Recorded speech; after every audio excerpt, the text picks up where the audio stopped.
No fear. No political correctness. No wokeism. You're listening to Underground USA.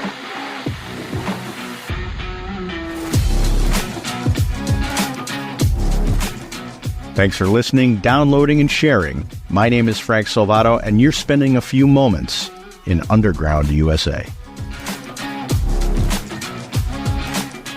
There's a scene in the movie The Usual Suspects where Roger Verbal Kint, played by Kevin Spacey, describes how the elusive crime lord Kaiser Söze lays waste to everything he holds dear, simply to demonstrate that he was a man of will. One has to wonder if we aren't seeing a Kaiser Söze moment from the Obama 2.0 team as they begin to realize their ideological coup against our constitutional republic is exposed and about to fail. In the movie, Kint is detained by the police, offered immunity, and, it appears, cooperating. He tells the legend of Söze and how he became so dedicated to ruthlessness and destruction. According to Wikipedia, and frankly, this type of information is usually all Wikipedia is good for, given the Marxist editors who rule that platform with a totalitarian fist. Söze began his criminal career as a small-time drug dealer. Horrifically, though, one afternoon, while Söze is away from home, rival Hungarian gangsters attempted to intimidate him by taking his family hostage and raping his wife. Then, when Söze returns home, slitting the throat of one of his children right before his eyes. Determined to show these men of will what real will was, Söze shoots and kills his own family, and all but one of the Hungarians, letting the last leave so he can tell his cohorts what happened. Once his family is buried, Söze massacres the Hungarian Mafia, their families, their friends, and even people who owe them money. He goes underground, never again doing business in person, operating instead through oblivious underlings. Söze's ruthlessness is legendary. Over the years, his criminal empire flourishes, as does his legend. Remarking on Söze's mythical nature, Kint says, "The greatest trick the devil ever pulled was convincing the world he didn't exist." In the last scene before going underground, Söze is seen torching a building as he walks out through the fire, portraying the character as willing to destroy everything should anything be taken away from him. I bring up the Kaiser Söze character in relation to Joe Biden, not because Biden is anywhere near the ballpark of being as cunning as Söze, but because he and his Obama 2.0 puppet masters are so selfish, so dedicated to the fundamental transformation of our constitutional republic to a European Union-style central government-run socialist democracy, that they are willing to burn it all down to achieve their goal. We have witnessed it nonstop through the Biden administration, which the honest among us recognize as Obama's third term. From open borders to the expansion of executive branch power to balkanizing our society by race, gender, and economics to destroying the worth of the U.S. dollar. Everything the Obamaites of the Biden administration have instituted in the 3+ years of their reign has been destructive to our republic. Now, as some on Obama 2.0's sinking ship are starting to see the writing on the wall, they are seeking to execute one of the most destructive maneuvers of their tenure, destroying the separation of powers in their targeting of the judiciary branch. As CBS News reported on July 16th of 2024,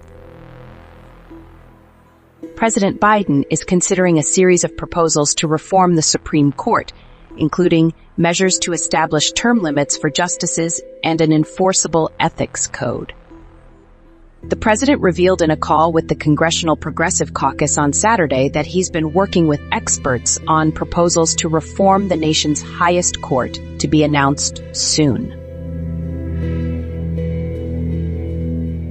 This isn't the first time the Marxists of the Biden-Obama 2.0 cabal have suggested unconstitutional changes to the U.S. Supreme Court, a threat first used during FDR's time but never tested. In 2021, Biden created a commission to study proposals to inflict its will on the High Court, which was approved and submitted.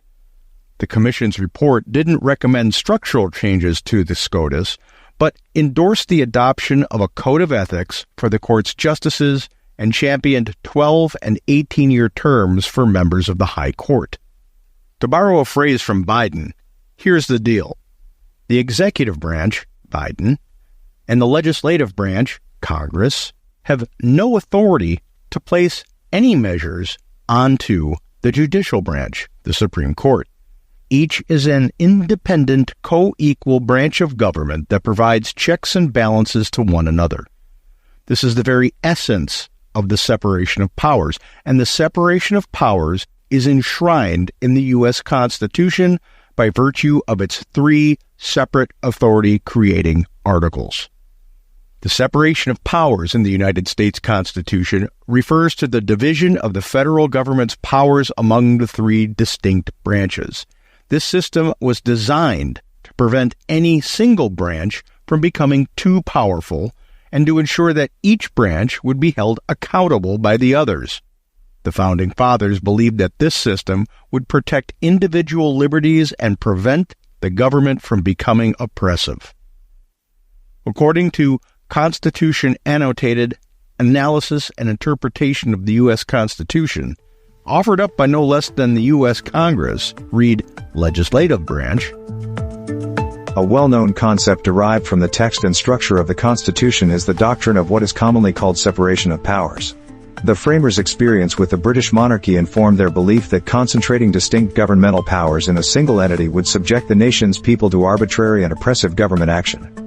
Thus, in order to preserve individual liberty, the framers sought to ensure that a separate and independent branch of the federal government would exercise each of government's 3 basic functions: legislative, executive, and judicial.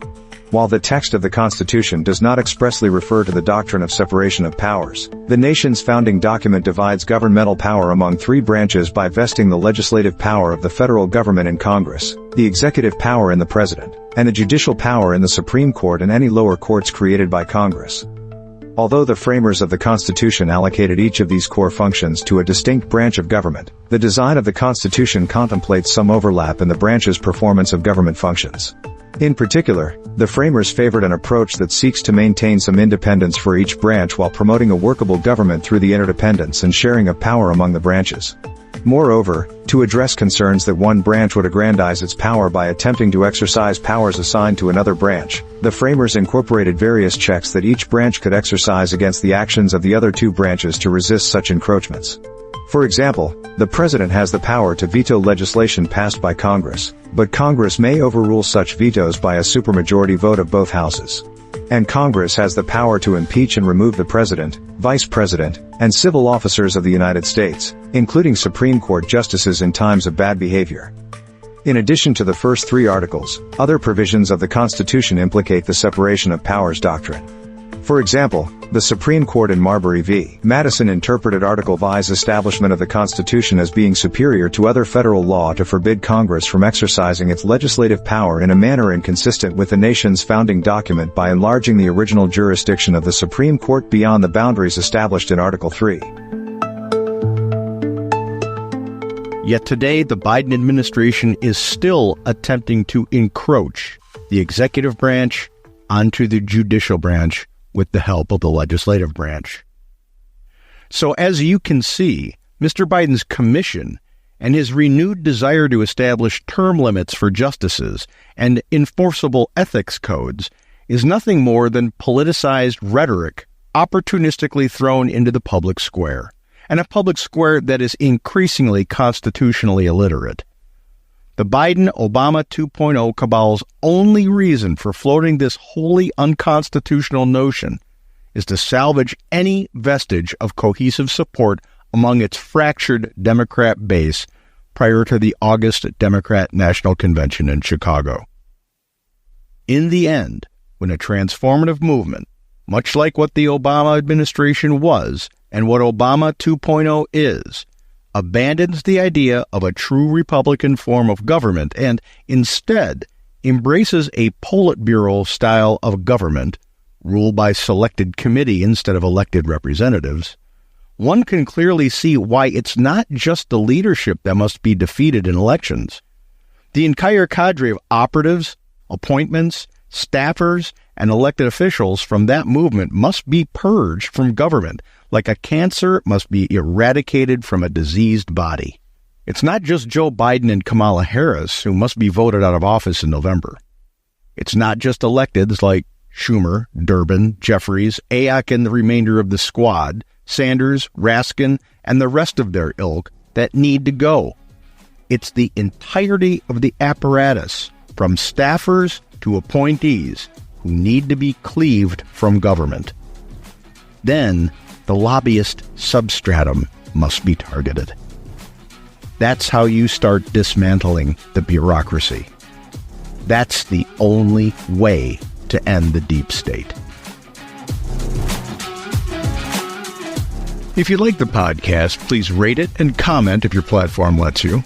Go over to undergroundusa.com and subscribe to the Substack, and pick up your copy of Nullification, available on Amazon. But more importantly, talk to your friends, family, colleagues, and acquaintances about politics and religion. Do it calmly and employ facts over emotion. You'll be surprised how much you have in common with a great many of those you talk to. It's something we can all do to preserve the Republic. My name is Frank Salvato, and you're listening to Underground USA.